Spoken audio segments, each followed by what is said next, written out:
Welcome, guys. Nobody here yet, but welcome back. I'm just gonna skip all that until somebody joins here. Eventually, somebody is gonna join, so we'll just wait. The regular episodes of 6S do a lot better than this, clearly.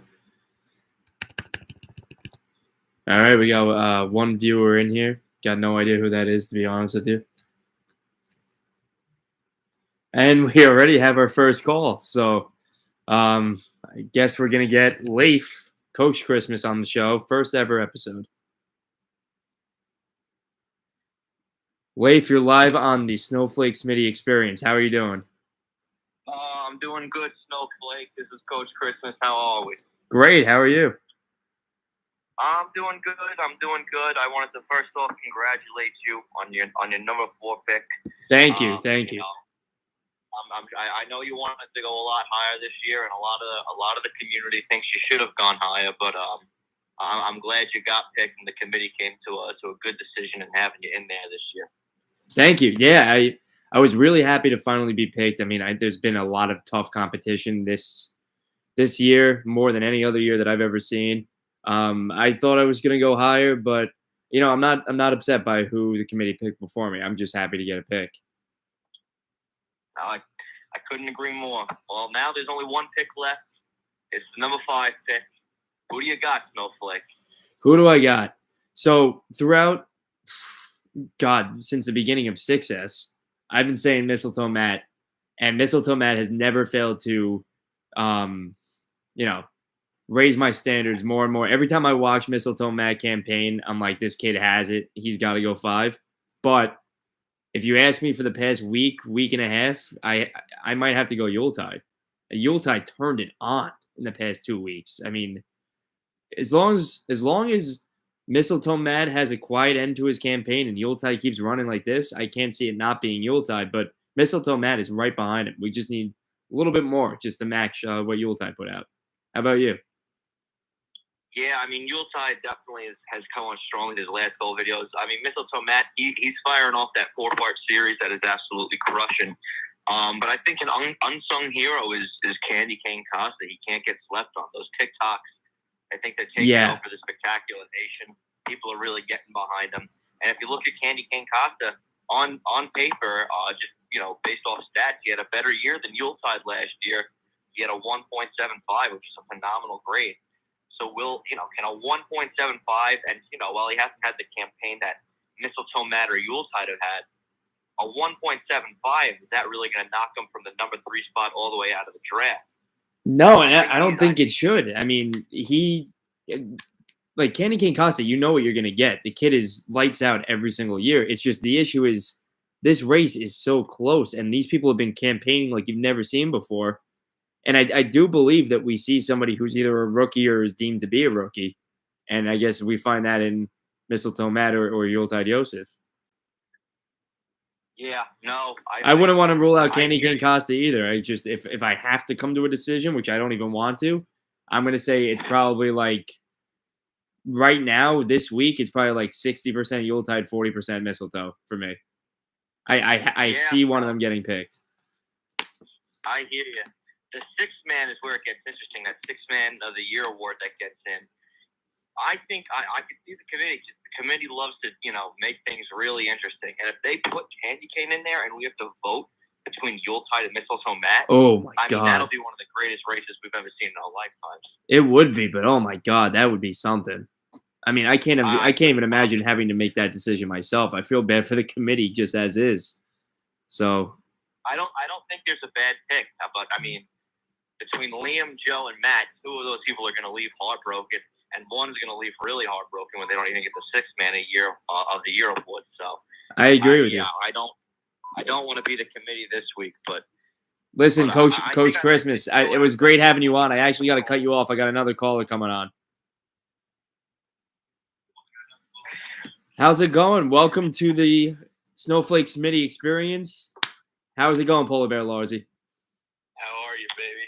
Oh, I'm chilling. I didn't know I cut off Coach Christmas. No, and that's totally fine. A lot of people probably did want to see him cut off. No, I knew people were hoping for it. Yeah. Probably you yourself. You never really know. I was liking a lot that he kind of got this show rolling here. So, anything you want to say? How do you feel about the 5th pick? That's what we were just touching on. I got to give it to Yuletide if I'm Franklin right now. Really? That's my favorite. What for you puts Yuletide above Mistletoe Matt right now? What was the question? What for you puts Yuletide above Mistletoe Matt right now? It's just that I feel like they both have the same floor, but I feel like Yuletide has a higher ceiling. Okay. Yeah, no, I creativity he's come with the campaigns and the videos he's dropped so far. I don't necessarily disagree. I literally cannot picture either one of them not being picked at this point because they both have put on a year of years and they both have so much potential. It's a shame that it's going to get back to that point where once again we're going to be seeing, whether or not Yuletide's going to make it. And I don't know. As somebody who was a heavy proponent for Matt since the beginning, I can't believe that it's gotten down to this, but it's crazy. I guess we'll see where we're going to go from here. And 6-man is going to be really interesting because, I have to say that, Yeah. And we all have to say that. So it's going to be hard how I can, pick one person over another and be responsible. I know. It's a shame that some of the, liability has to fall on us. It's a tough job, but, this is the spectacular. But having responsibility for someone if they have a terrible performance. Yeah, that's true. I don't really expect a terrible performance out of anybody running this year. No, out of the 3 that are in the conversation to get this 5 pick right now, if one of them gets picked, the other 2 I don't think will disappoint in any way. 100%. Yeah. Anything else you want to say to the community that's kind of lackluster tonight? Yeah, well, I got a few questions for you. You're always interviewing people. I feel like you never got interviewed on. You never got your own success episode. I'm sure people are they're having enough of hearing me speak, but what do you want to say? No, I disagree. I don't think that people can get enough of Joe Rogan. That's something. Now, these questions aren't really about you. They're just questions I have, and I'm wondering how you to give me, in order, what stats you think are most important. So, ornaments hung, attire rating, plates, and I think that's about it. What's most important to you when you're voted for MVP? For me, people aren't going to really like it. I think attire and plates are really the only stats that we should even be tracking. If you ask me personally, I think ornaments hung and trees found is a complete sham. I mean, there's almost no legitimacy to either of those stats. And I'd like to see them abolished as soon as possible. I'd like to see new stats brought in. But thank you, Savallo. We're picking up some traction in here in this first ever Snowflake Smitty experience. Anything else, Lars? I don't believe I have any more questions. No, and that's fair to be frank. You have yourself a great night. Thanks for being my second caller. Thanks for being the 3rd pick. Can't wait to see you at the spectacular. Yeah, I can't wait to see you. Yeah. All right, man. I'll talk to you later. All right, guys. Sorry, I'm a little rusty. I'm coming off of taking a nap, but that's how you do it on Sundays. I can't even get a full coherent thought out without fumbling over my words. So somebody make this easier for me. Somebody call in. Waiting to hear another caller. If you've already called, you can call back again if you want, because we got dwindling numbers tonight. But I shouldn't even have said that because I know that Leif has his phone in his hands right now. I'd love to see Matt Savallo call in. I want to hear from that kid. He's in a tough spot, but I think he could still pull it out. Like I said, I think it's kind of like a 60-40 thing right now where Joe has a little bit of an advantage, I think, in the eyes of a lot of people. But yeah, I mean, he's a sleeper. Don't. He's not really a sleeper, but don't count him out. Savallo's we're getting a call from Coach Christmas again, I believe. Coach Christmas, thanks for calling back the second time tonight in about 10 minutes. Great to have you back on the show. No, listen, the people played. But where's Zeke when you need him? Probably driving to fucking South Bend. Oh, he drives all the way out there? What'd you say? Oh, you know what, Coach Christmas? I actually got to cut you off for somebody who hasn't called tonight. Okay, I was just filling the air, so I hope it's Zavala. I hope to hear from Zavala. Well, we'll see. Welcome to the Snowflake Smitty Experience, Candy Cane Costa. Great to have you on the show. I'm sure everybody wants to hear from you here. How you doing, man? I'm good, man. I heard Coach calling again, and I just absolutely did not want to hear that. No, that's so fair. I was hoping somebody would cut him off. So yeah, man, I'm enjoying the show so far, though. I'm enjoying the analysis. I heard my name mentioned a couple times for 5, a little 6-man talk. So yeah, a lot going on. Listen, I mean, it's some kind. I keep saying it was like 60-40, like Joe and Matt, but I don't mean it's like 0% chance for you. I think just in the race between the two of them, I did see Mistletoe Matt going for sure.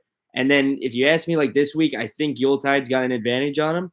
But that being said, like you have the slate, you have the campaign to back it up. The TikToks have been going crazy. I mean, anybody goes at 5. I don't think anybody will be upset other than the other two who didn't get picked, because I think all 4 people picked already would love to see each of the 3 people who are still waiting for a pick. It's crazy, man. The amount of competition that I have. I mean, going 3 last year to could be dropping out.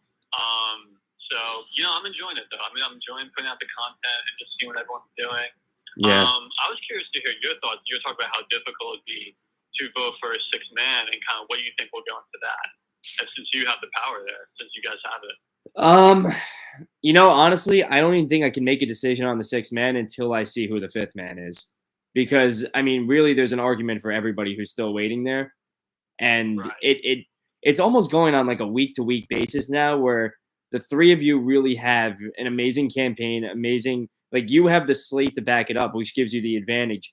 But the videos that Yuletide dropped, and along with like Matt's like 4-part series, it makes it just such a close game that I feel like once the 5th pick goes, it's gonna be like whoever's doing better that week, or maybe we take a deep dive. If you're not the number 5 pick, we take a deep dive and say like, listen, Costa shows out every year.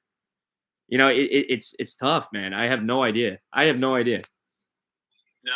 looking forward to seeing how it breaks down. I think last year it came down to, I think it was November 30th, the final day. So I'm not expecting anything different. Well, we're looking at like 2 more days left right now. Yeah, no, it's crunch time. And, I'm curious too. You're always talking about other people's campaigns. You're always interviewing. I want to hear kind of your thoughts on where you landed. I know I think you talked a little in the beginning. What you thought of yourself at number 4. I mean, like your campaign this year, I thought was far, far better than last year, but you kept the same spot. So I was curious what you thought of that. Yeah, I mean, like last year, I just simply didn't campaign. I think I told everybody I was going to do a video. Then I made about 60 to 70% of the video, and then was like, no, this is garbage. I'm not posting it. And I just hoped that it would go under the radar and nobody would realize it. I still went number 4 last year. I assume because of slate, because the committee sees that I've been able to show up and show out for a while, despite the heart attacks. But this year, I really turned on the jets of the campaign because I wanted to get higher than 4. But I started this whole 6S and all this stuff that I've been doing, not expecting everybody else to campaign with me as hard as they did. I do believe I had the best campaign this year, but I don't disagree with the number 4 pick. I would have loved to see myself higher, and yeah, I did think I was going to go higher. But when it's all said and done, like putting Coach Christmas, Polar Bear Lars, and Jingle Bombs ahead of me, like I really can't argue with it. Given how well they did last year, given how good Zeke's campaign was, and Polar Bear Lars's campaign, Polar Bear Lars, underrated prospect, is as underrated as you can get for having the amount of clout that comes with his name right now. Just in regards to plates eaten and costume and yeah, I don't know. I don't know. It really just comes down to like, it's not necessarily that I'm, it's a fault of my own. I think it's more of a fault of like everybody's just so good this year that you can't really justify putting anybody in the top 3 at this point because it's just a mashup.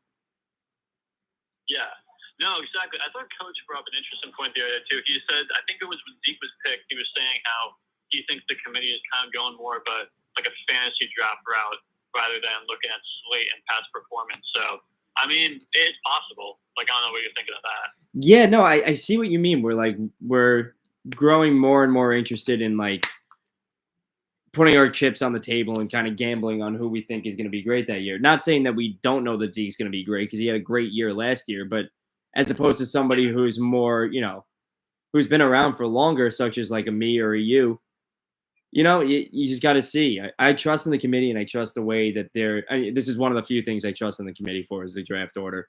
But I trust the way that they see this vision moving forward and where they think Zeke's going to go because I feel like Zeke does have MVP potential. I think he can get there. Made a lot of people angry this year, but I feel like he does have it in him.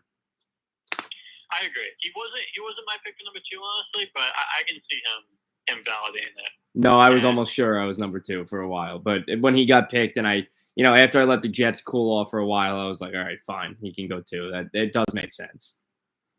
Yeah. And then, last kind of question I have for you. The other day there was this discussion on Twitter regarding the value of campaigns, who likes it, who doesn't. And it might have just been Cal, just, pissed at campaigning. But I think, and then Lars was talking a little bit about campaign fatigue. So I'm curious where you fall on that. So how you felt about this season. I don't know if I was the one who started the conversation on campaign fatigue, but I did talk about it in 6S episode 1, season 2. Okay. I was saying that, like when you're out here making these videos like once a week and they're an hour long and you got to drive somewhere to see people. And I know people don't think I really prepare, but sometimes my brain just goes noodles and I completely forget what I was going to talk about. But, you do have to prepare and it does take a significant portion of time. And I do kind of miss the easiness that used to be the old spectacular because it did used to just completely revolve around fun. And that's not saying that the campaigns are not fun anymore because I do enjoy about 75% of the campaigning. I'll be honest with you that there's probably 25% of the time I just don't want to do it. I was really excited for this, but I feel like I don't know. I feel like the competition is almost getting too fierce. And I know that's kind of a taboo topic because it kind of makes you seem weak as a competitor by saying that everybody's going too hard and that you feel you're going too hard. But I mean, it's a topic for next year because really, where do we go from here after this? No, I agree. I think there have been points where it's felt a little. I don't know what the word for it is. Not like business-like, but just very, I think, fierce, kind of like you said. Yeah. Which is like not really how we started. So it's kind of odd in that way. I guess the other thing you could look at too is like we went for about 3 whole months this year. We started in September as opposed to October last year, and I don't know if I'll catch some flack for saying this. I wonder if you push it back to October next year, just so like there's a little more. I think it's a little more fast-paced that way. And also, I think you cut out some of the fatigue that might come if you're only going to do this for 2 months. So just a thought. No, I can completely get behind that. I feel like the quality of a lot of people's campaign is going to go up the less time you give us because you drop us in right at crunch time. And, we're like a month out from picks. And I feel like, Leif, shut up. I feel like it's just going to keep improving the quality, especially next year when campaigns are expected to go even more ridiculous. Yeah, I feel like giving us less time would make it even more intense. And honestly, probably in a good way. It would kind of keep the fatigue away, I believe, at least. But that's a good point. Right. I like that point. Picture like this year's campaign and then a full year of Madness Matt. Like No, I can't.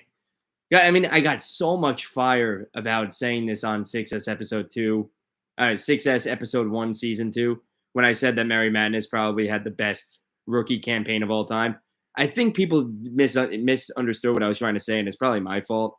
But what I was saying is his campaign, or what I was trying to say is that his campaign looked like it had the ability to be the best rookie campaign of all time, given like the 2 weeks that he was in. Imagine he kept going like that. I don't think there would be I don't think that would be a debate at all. He put out probably the second best rookie campaign of all time in 2 weeks.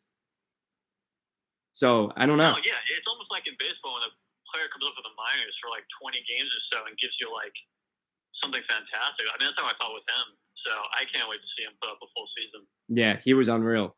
And there's so many people who were expecting to join the race next year. A lot of people are talking about El Drago Loco. A lot of people are talking about the Mantiones getting in there. A lot of people want me to bring my friend Brian in there, which God bless all of you if he does actually show up. Yeah, I don't know. I don't know what this is going to look like next year because this is the biggest change in the game that I think we've ever witnessed. Was from last year going to this year. It's a monumental change, and Spectacular is taking over our lives, whether you see that as good or bad. But this is where we're at now. Right. I think it came pretty quickly, so now we're kind of figuring out how to adjust to that and kind of what next year's going to look like. But yeah, no, I'm certainly looking forward to it. But I gotta run. But I appreciate you having me, and looking forward to hearing the rest of the show.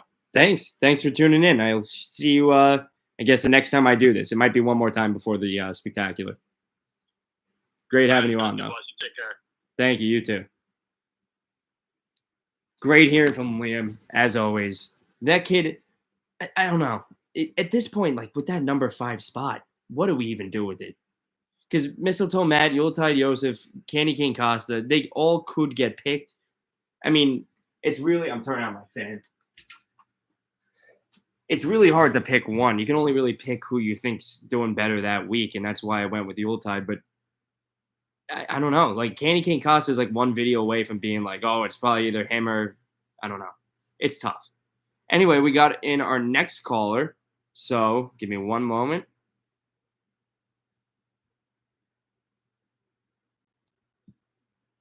Mistletoe Matt, welcome to the Snowflake Smitty experience. How you doing out there, kid? I'm doing good. Stressful. Yeah, I know. There's a lot of stress going on. Can everybody in the chat hear Mistletoe Matt right now? I don't know if you guys actually are able to hear these conversations. While you were watching before, did you have any problem hearing anybody else? Go again? I said while you were watching before, did you have any problems hearing anybody else?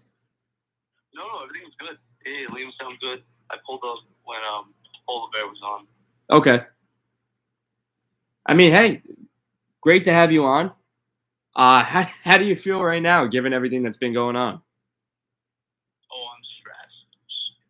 Nervous. It's been a long road. Yeah. And I'm just trying to keep up with everything. I mean, there's been a lot of talk about the campaigns being too much,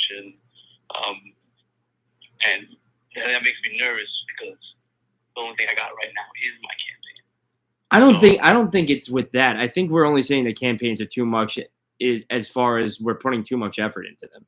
Not that we're weighing campaigns too much. I feel like campaigns are weighed honestly pretty loosely, considering how good of a campaign people such as yourself and Yuletide and even myself put on this year, and like where we're looking at right now, might be a little bit undervalued. No, I was just gonna say that you can't limit the campaign. I mean, the creativity that comes out of these people, this community is just what's the word? It's infinite. Yeah, it is. I mean, how do you feel about what Candy Cane Costa just said about potentially moving it back to October to start our campaigns? Well, I mean, the good spirit in me says that I should say, well, instead of moving it back to October, why don't we move to the whole year? Because Christmas should be celebrated all year long. And you know what? I was saying that early in before the fatigue caught me, but yeah, I mean, we could necessarily go all year if push comes to shove. I would argue that in like 5 years from now, people are going to be like relaunching their campaigns at the Spectacular for the next year. Yeah, I mean, there's going to be a point where we're going to probably have to hire a committee to create a montage for everyone's campaigns, or not a committee, but like some video editor. I mean, so like at this point, we can make business out of it. Yeah. I mean, hey, yeah, we probably do have to look into hiring some people, maybe like a couple referees to watch the play count. I know that's been touched on before. Yeah, we gotta figure that out. I feel like we should just be. I think we just gotta be better. I'm hoping that at the end of this year, when everyone gets their stats up and everyone gets ranked or whatnot, there's a time where we can maybe we can figure out like a time where we can challenge that or like just like a month where it's like, oh, if you don't like your score, then we can talk about it and then maybe move on from there. I feel like that's probably the most most talked about thing that we've had this campaign, and I feel like it's the one that's been the most animalistic in terms of who likes what and what to get rid of, what not to. You did this, you did that, or like I feel like that really takes away from the fun and the joy of it when we're trying to just figure out who ate how much and who's better than me, who's better than, like, am I an A, am I a little A, or am I a B plus? You can't deny that was a funny comment out of the coach. But I think you're completely right. I think a lot of like the general disdain going around. I mean, I don't want to throw Jingle Bombs under the bus, but I think it's everybody's looking at their stats and they're like, "What is this?" And Jingle Bombs is just kind of sticking by the stats and defending them without kind of like leaving any room for error on the side of, the members of the Spectacular family or the committee. I mean, I agree with the committee on a lot of things, but I've never really agreed with them on stats, at least the ones that they track. I know that like attire and plates were off of a buddy system, so that was really like our own design. But that being said, like I don't think a lot of people took the stats seriously last year, and it kind of poisoned us this year. Like I mean, I picked Brian, like Jill's ex-boyfriend. I gave him a 10 for attire. He's almost beating me now. Like I feel like a lot of people didn't take it necessarily seriously. I think I'm losing you. No, okay, you're still here, right? Yeah. Okay. What were you saying? I don't remember. I think I said something about how I could see the attitude towards stats last year bleeding into this year. And creating kind of the habit that's been going on the last 2 months. Yeah, there's been a lot of a rift over it. I was really unhappy with the way that my stats are tracked. And I feel like it shouldn't be a taboo subject to really challenge the stats after the Spectacular. So I do really like that idea that you touched on. I think maybe we should have a day following the Spectacular, either in person or on Twitter or anything, where we can converse with other members and converse with the committee itself, like maybe through Franklin, and really talk about our stats to make sure that we're getting them as fair as possible. Because I really do believe that anybody looking at, say, like Polar Bear Lars' 3.8 plates, I believe that if anybody was to look at that now, I don't think anybody would say he actually did eat 3.8 plates. So I feel like having that conversation would be, it would help a lot. I actually do have another caller calling in, so feel free to call back at some other point during tonight, but I just got to answer this call. It's actually a big one, so stay tuned. Thanks for coming on.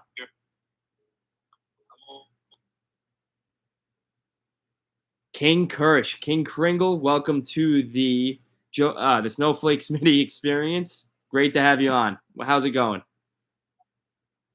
I'm doing well. I didn't even realize, honestly, that I was calling to this. Forgot the time, frankly. I just got on an aircraft, so I was just letting you know about cows. But I mean, I'm happy to be on now. Obviously, what can I do for you? I mean, this is great. Well, you're actually tuning in to about 5 people in the live audience, 4 or 5. It keeps fluctuating on my screen. You're about like the 5th or 6th caller. Let them know, if this is Zika. Do you see anybody who closely resembles Zeke who would, cause a problem on the plane? I haven't. I saw someone that definitely resembles things that you could assume, though, Like Dark?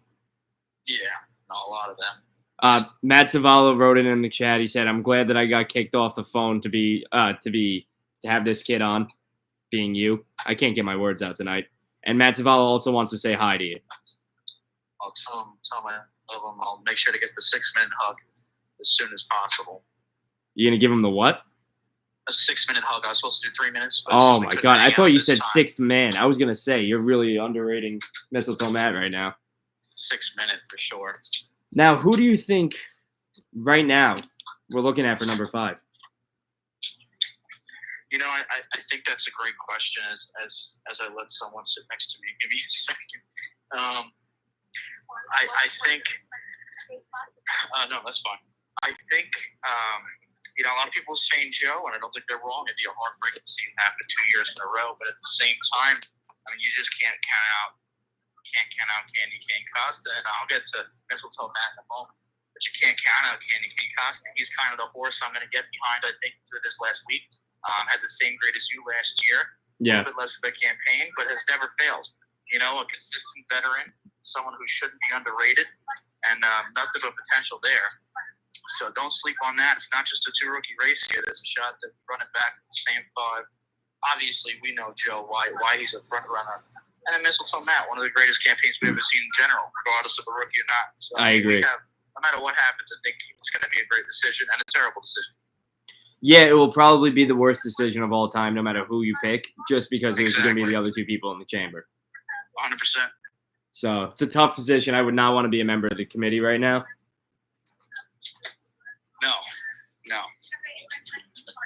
No, not at all. But I mean, listen, people are still boarding, so if you have any other questions, I'm here for it. Honestly, I never thought this would happen. Okay. So excited. Did you speak to Franklin before I got picked number 4? And what was like the general sentiment coming from you? I know you were in the bathroom when Franklin did pick me, so you came out and you were pretty excited. But what was going through your head at that moment? Yeah, I was shocked. I mean, I had not shocked that you were picked, but I was shocked that it happened. I had spoke to Franklin because he gave me a call finally. I mean, the first 2 picks, I didn't even get a call. They were picked. People just put it out themselves. Oh, wow. At least let me know. So I know I got something to go off of. Yeah. But he called me after Lars. He let me know. He said, go ahead and release this. He acted like he was throwing me a bone. But, I mean, for fuck's sake, I'm the best reporter that Specky has to offer. I don't need to be pitied. I know that I'm good at what I do. Yeah. Anyway, I'm not going to get into me and his beef right now. But, no, I mean, he was telling me, it was such a close race between you and Lars for 3. So I had a good idea you were going for because of how tight it was at 3. But I'm just shocked in the same because you never know. You just never know. Yeah, you never know what they're going to pick over there. And, I mean, I'm really happy with how they've picked so far. It's just due to the little amount of spots we have and how many great competitors we have right now that's leaving these 3 people on the outside right now. So 100%. Yeah, and in any other year and any other, competition, I mean, these people would be shoo-ins. It's insane, but it's also beautiful to see that it's come this far. I mean, we're talking about a revolutionary pioneer campaigner right now, Joe Rogan of the Specky, best we've probably ever seen. And, can even crack the top 3? That just shows the level of competition. I mean, next year, I think that'll obviously change once you get the Hardy off the slate, replace that with an A. I mean, it'll be pumping for number 1 next year. So, yeah. But I mean, it's insane the level of competition right now. I'm looking for an A+ year this year, and I think everybody should be. I feel like we've had enough of a conversation about the stats and campaigns and everything that we need to get to that A+ spot. So I can definitely see anybody, either picked or unpicked right now, get an A+. So of course. Yeah, I guess 100%. That should be the ultimate goal, really. That's the most important stat of them all, if you ask me, is that performance grade. It's kind of just like an aggregate of all the other ones. Performance grade is the most important. I mean, it's the only one decided by the committee, pretty much. The rest is by the people. And at the end of the day, as much as stats are fun, it's about what the committee thinks, unfortunately or fortunately. Thankfully, they've been doing a good enough job, but, they're not perfect, just like no one is perfect. Yeah. But as I think my time on the show comes to a close, and I greatly appreciate you letting me on, I'm gonna plug myself, if you don't mind. I'd like to say, shout out for King Kringle, okay? Just because I don't campaign. Don't forget, guys, on December 19th, I will be taking my first ever MVP trophy home. Don't forget that the Vario family can win MVP. And don't forget to get your votes in for me this year because you're not going to regret it. We might vote for Jill. What do you say? There's a bit of an underground community right now on Twitter that has a group chat. We're all going to vote Jill, actually, I believe. And listen, if she comes, I've seen she got a costume this year. So she could shock some people. She's got a stoom? This might be breaking news to a lot of people because it is for me. I've heard some rumors that she saw some. Apparently, she wants to do something. I mean, it's not shocking, but a quote. I could be like a slutty Mrs. Claus, is what I've heard out of her. I mean, it's not Halloween. It isn't, but I think that's probably the best that you're going to get out of her. Yeah. It's a push. It's a push, and it's something that we can all embrace. Liam Costa dropped the wow in the comments. Yeah, at least it's Christmas themed. You know, sometimes it's just a pink It's a pink, dress, barely past the thighs. It's fuzzy, off the shoulder. Yeah. And there's nothing Christmas about that. At least this is close. Yeah, at least this is a push. I can agree with you. This is some sort of effort, and I like to see it. I'm waiting for her to start her campaign. Exactly. But I appreciate you having me on. We're about to take off pretty soon now. Thanks. So, well, I hope you don't pass. Good luck with the cows. Have as safe of a flight as you can. And I guess next time you come home, we'll see you at the Specky. That's right. Next time I come home, we'll be at the Specky. And don't forget December 18th, either the last episode of The Last Dot comes out. I hope all you guys are at my house December 18th, the night before the Specky. So watch that premiere with my grandma. Of course, if she's still with us. Again, my hot take is she passes as The Last Dot finishes up. God bless you all. Hope the cows don't get me. I'll see you soon. God bless you. Well, we ended on a pretty somber note right there. I've never seen anything like that.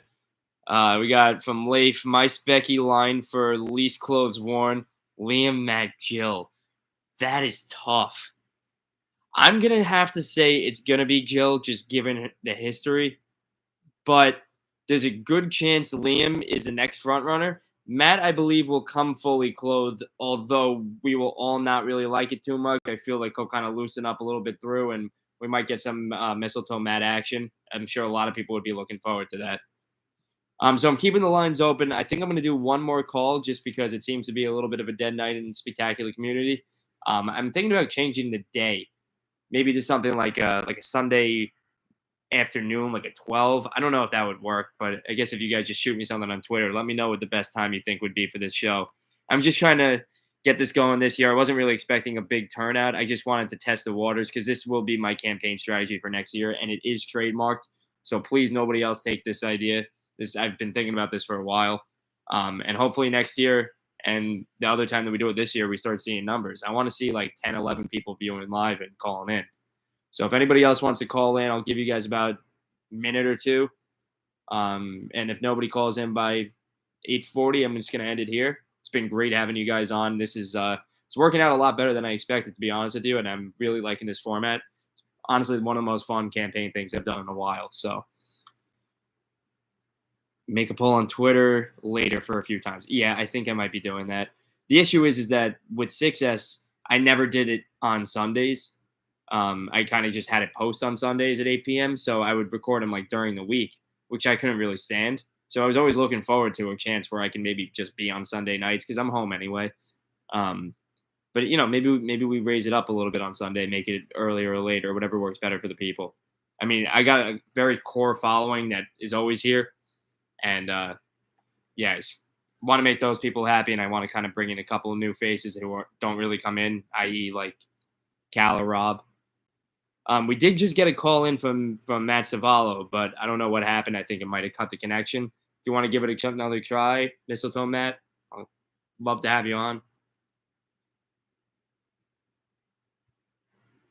Sitting here, I'm like having like an Azzy. I don't know if you guys saw in the middle of talking to King Kirsch. I just had to puff a quick one. It's been a bad week for asthmatics through and through. Anybody see the Knicks game? Oh, you know what? We did get a call. Give me one moment.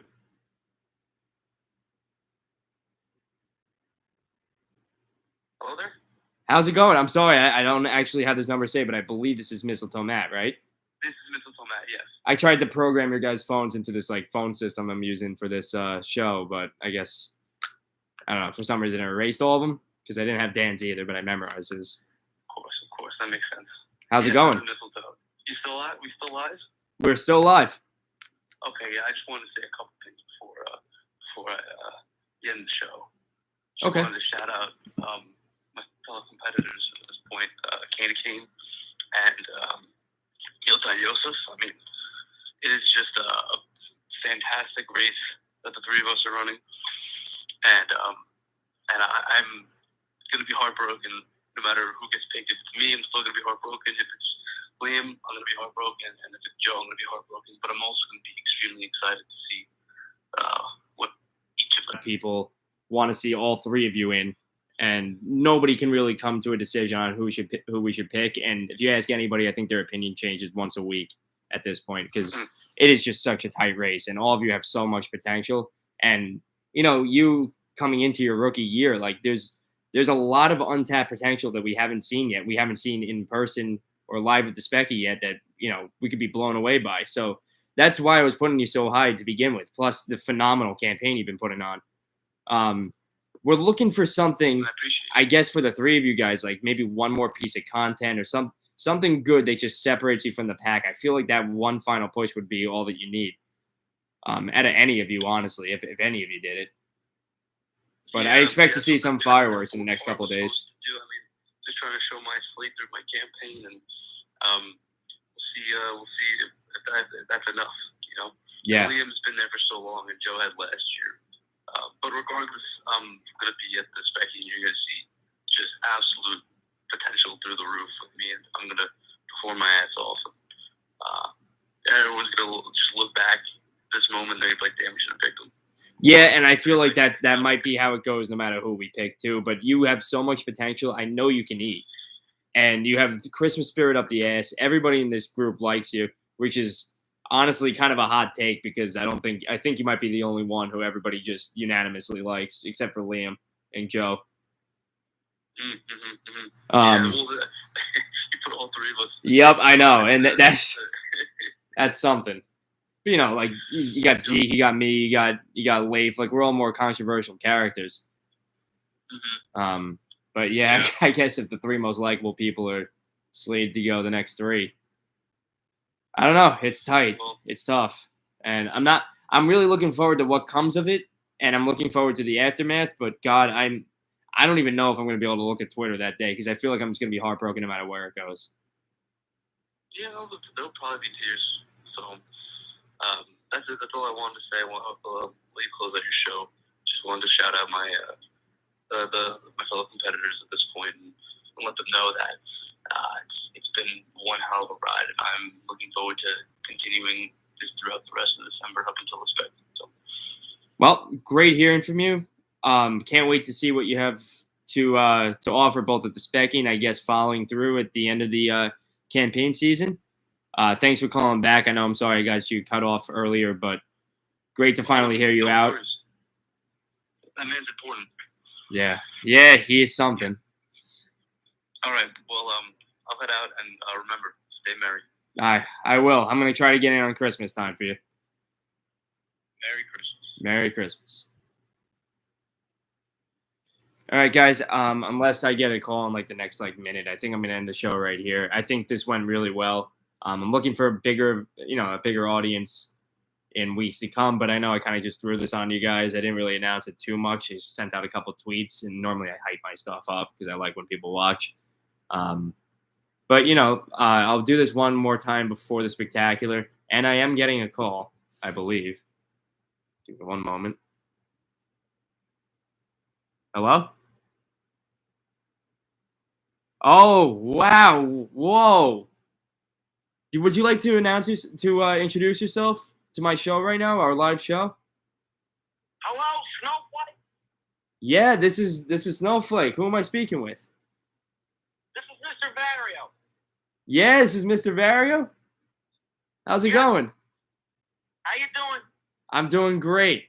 Great hearing from you. I never thought you'd be calling into the show. Why is that? I don't know. I didn't think you were watching the Snowflake Smitty experience. I watch. Oh, I'm glad that you do, to be honest with you.